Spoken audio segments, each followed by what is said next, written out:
In life, what happens is when your life changes or is changing, whenever it goes to the next level, it comes with new level of challenges.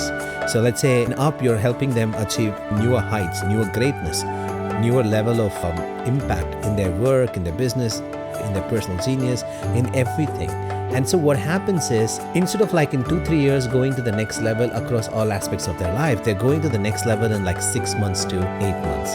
And always new leagues, new levels in your life comes with new challenges.